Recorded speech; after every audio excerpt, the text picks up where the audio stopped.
Let's talk about the strength of bases, or the basicity of things. Now, I already have a video on this channel that I produced a while back talking about inductive effects for bases. And I'll just briefly review that here because it relates to this topic. Then we're going to expand it a little bit further.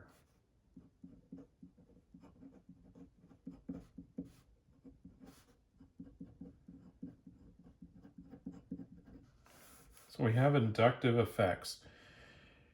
And we can look at something very simple to see this, such as ammonia and then substituted ammonias. So ammonia being kind of the base level, or the where we're going to start comparing things to.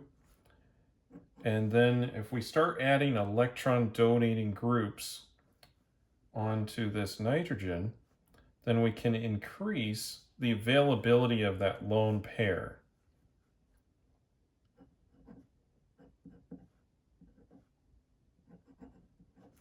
So now we've added a methyl group onto the nitrogen, and that will feed some electron density in to that lone pair, make it a little bit more basic.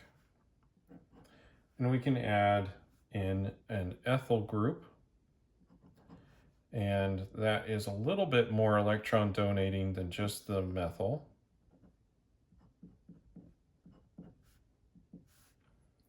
And then we could start adding in even more electron donating groups by putting in 2 methyl groups.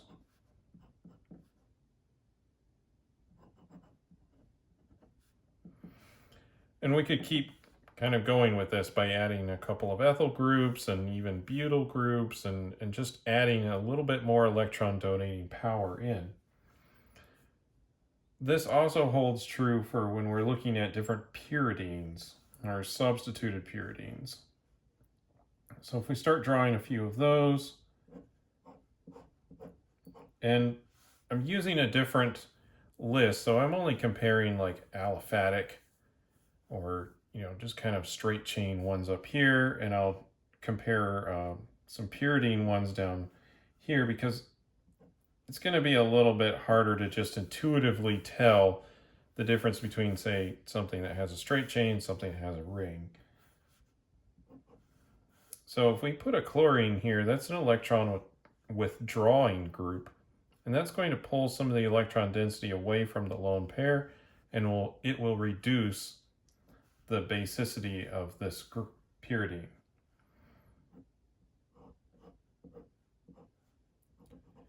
If we choose something that's a little bit less electronegative, such as a bromine, then we can see the basicity is a little higher. And if we move the bromine down to this position, then that's a little bit better because we're moving the inductive portion, the electron withdrawing portion, away from the nitrogen, just making that lone pair a little bit more available. Of course, it is better to not have electron withdrawing groups on the ring. So this is kind of our baseline pyridine. And then we could even go further by starting to add electron donation.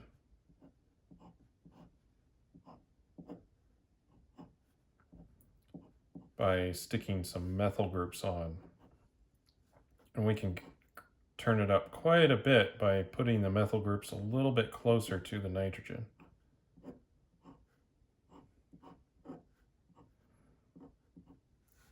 Like so. So this is inductive effects.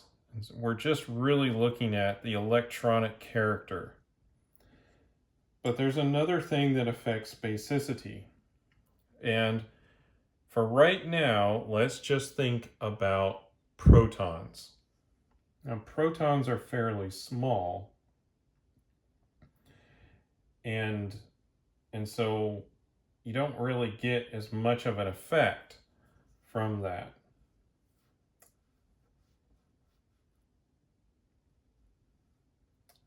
So if you have a steric effect, though,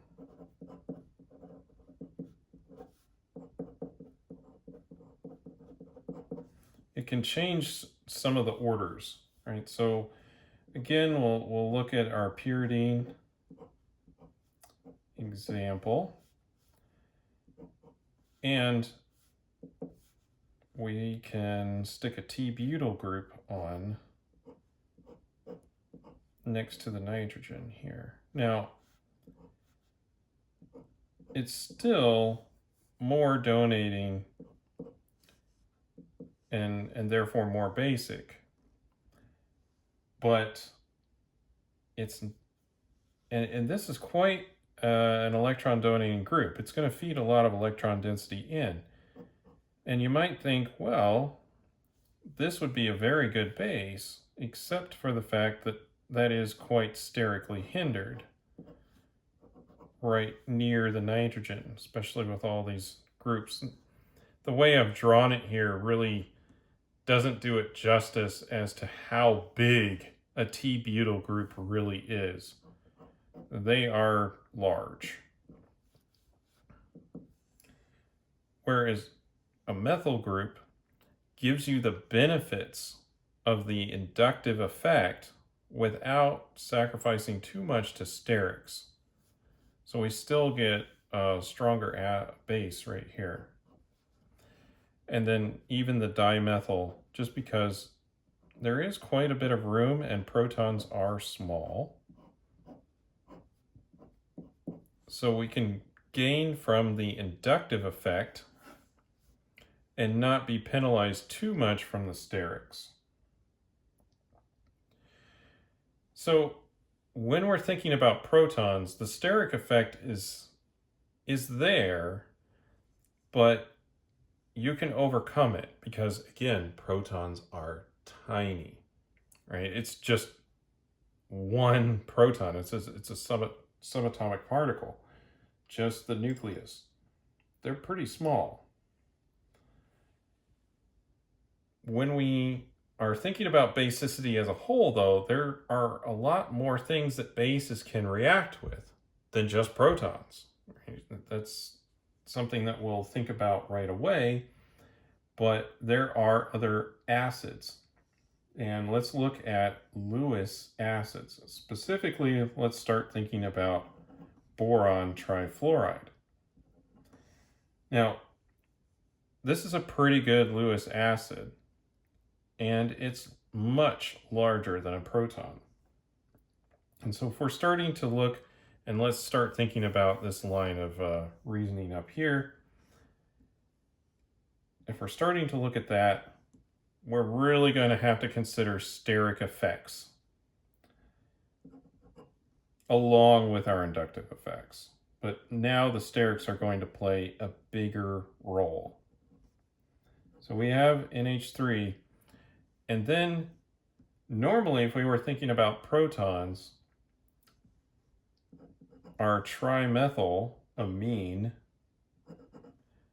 would be higher on the list because this has got a lot of electron donation into the lone pair. But in this case, we have a lot of sterics coming into play, especially with this bigger acid. So that negatively affects its strength. It's still stronger than the ammonia just because of the inductive effect, but it's the second worst. From there, the list looks pretty normal. We have the monosubstituted methylamine, and then we'll have at the top our dimethylamine.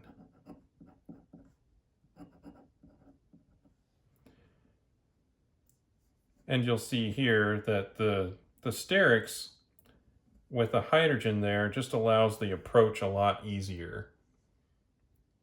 Now let's turn up the power even more, the steric hindrance even more, by going with an even bigger acid. So we're going to put T-butyl groups on the boron.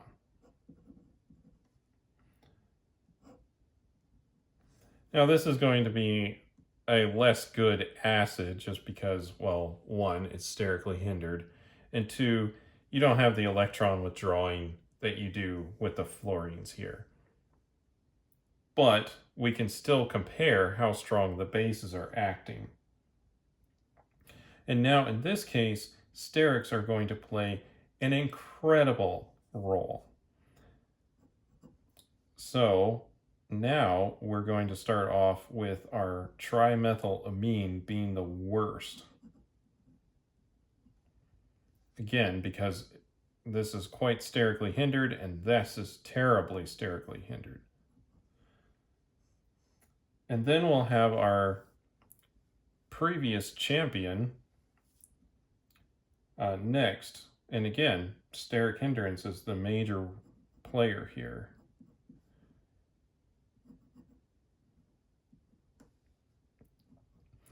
Next, we'll have our ammonia.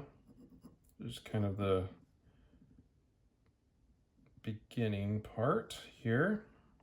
So this is not sterically hindered, but it also does not have electron donation to help increase the basicity.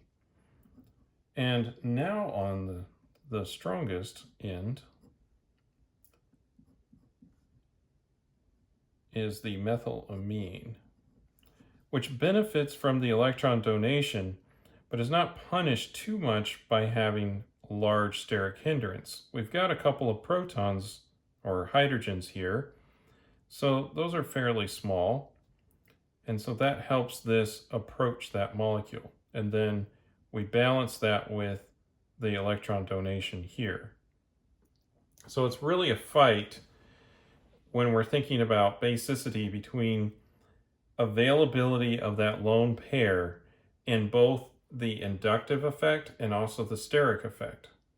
So the inductive effect feeds electron density in to the nitrogen or whatever atom is doing the electron donation. And then the steric effect is just how blocked is that lone pair. And we have to take both of these effects into account.